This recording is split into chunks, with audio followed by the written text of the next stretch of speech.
نحمدہ و نصلی علی رسولہ الکریم اما بعد اعوذ باللہ من الشیطان الرجیم بسم اللہ الرحمن الرحیم السلام علیکم ورحمۃ اللہ وبرکاتہ۔ امید کرتا ہوں آپ صحت اور ایمان کی اعلیٰ حالت میں ہوں گے۔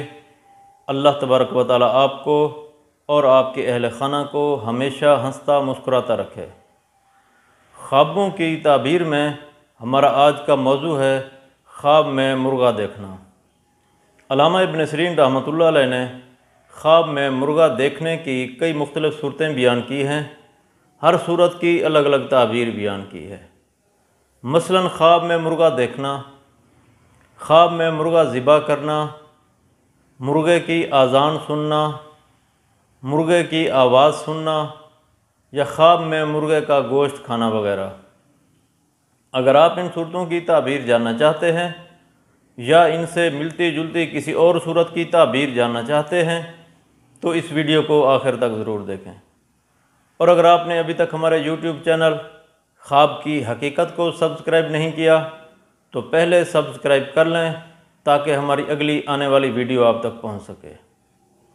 علامہ ابن سیرین رحمۃ اللہ علیہ نے فرمایا ہے کہ اگر کوئی شخص خواب میں مرغا دیکھتا ہے یا حاصل کرتا ہے تو اس خواب کی تعبیر یہ ہے کہ خواب دیکھنے والے شخص کا بیٹا پیدا ہوگا یا خواب دیکھنے والا شخص اپنے وفادار ملازم سے کوئی فائدہ حاصل کرے گا۔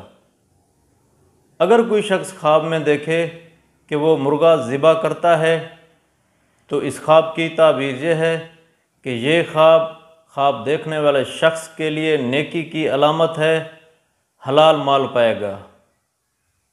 اگر کوئی شخص خواب میں دیکھے کہ وہ مرغے کا گوشت کھاتا ہے تو اس خواب کی تعبیر یہ ہے کہ خواب دیکھنے والا شخص کسی کا مال کھائے گا۔